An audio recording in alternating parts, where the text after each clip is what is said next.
His Excellency Mr. Ogunlade Robert Davidson, Minister of Energy and Water Resources of Sierra Leone. Your Excellency, Mr. Ogunlade Robert Davidson, you have the floor. Thank you, Madam Chair. Let me also join my colleagues in congratulating you to the position of Chair. His Excellencies, heads of delegations, colleague ministers, distinguished ladies and gentlemen.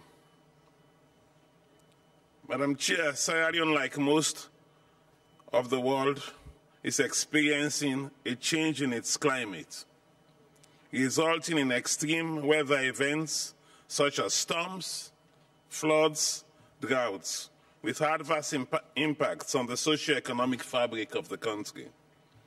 These changing patterns have led to loss of lives and property, increase in occurrence of waterborne diseases such as malaria, cholera, and typhoid, shoreline erosion of our coastal areas, and disruption of agricultural activities.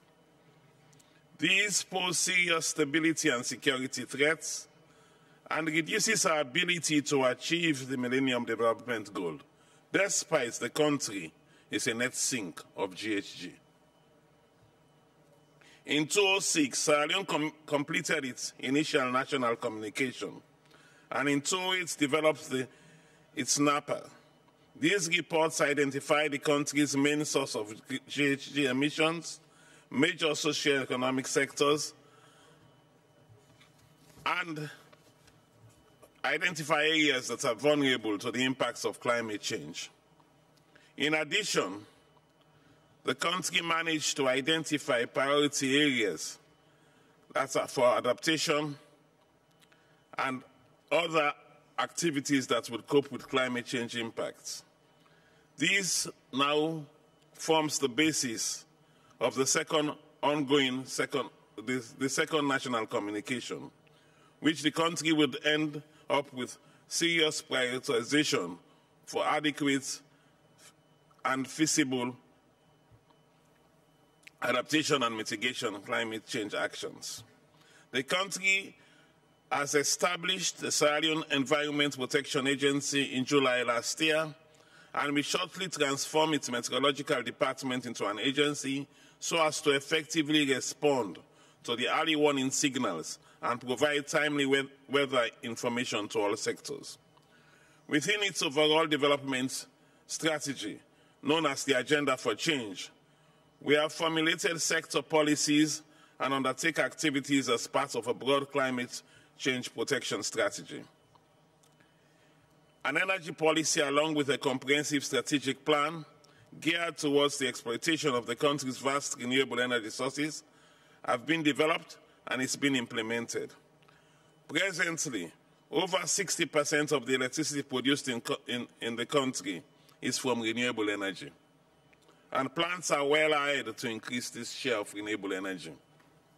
In the agricultural and forestry sector, in addition to conservation of our major ecosystems such as the Gola Forest, Utambi Kilima National Park, the Tiwai Island Wildlife Sanctuary, Western Area Peninsula Forest and Watershed Management and the Loma Forest Reserve, inland swamps are being developed, along with irrigation and drainage systems for sustainable agricultural production.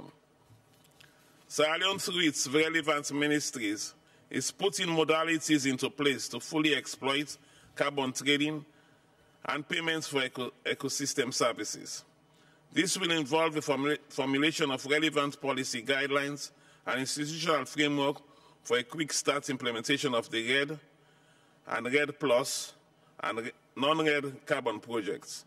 Plans are on the way for the establishment of management and regulatory measures for all climate change-related activities. Madam Chairman, to confront and respond with the frequent increase in extreme weather events, the country has established a disaster management department within the Office of the President. This department has set up disaster and management committees and prepared key policy documents for disaster preparedness and response measures at provincial and district levels. Sierra Leone, like many poor African countries, have voluntarily prohibited the mining of large deposits of exploitable reserves of mineral deposits, including iron ore, that are in Angola forest, as a sacrifice for global benefits by preserving these carbon sinks. These actions are by relatively poor nations like Sierra Leone, with no legal binding agreement, should not only be recognized, but adequately compensated for. In summary, the government fully consults its civil society, including non-governmental organizations, in undertaking climate change-related actions. Using its own resources and with assistance by development partners, the government is expanding the use of renewable energy resources and technologies, accelerating energy efficiency programs, improve forest management, and expanding forest areas, and also adapting sustainable agricultural practice and developing emergency and disaster preparedness. Madam Chair, it is against this background that Sierra Leone fully supports the African position and also of the G77 and China, and more specifically would align itself with the following. 1, support for RED and RED Plus programs, and inclusion of agriculture and agricultural carbon in the convention as an option for implementation of adaptation and mitigation programs. Keep the global warming below 2 degrees Celsius and more around 1.5, purely because we all do realize that science teaches us, as of now, we're already in 1.1 degree. And any changes to that would lead to irreversible changes in the climate system, and it may be difficult at 2 degrees that not all of us can be capable to adapt to what 2 degrees would present itself.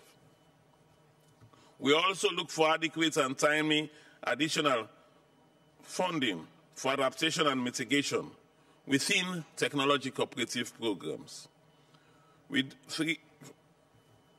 4, we revisit the CDM in the Kyoto Protocol to make it more responsive to those it was intended for. And lastly, with neither being the least, a legally binding agreement on deep cuts in GHG at both the medium and long terms, along with measures that ensure full compliance.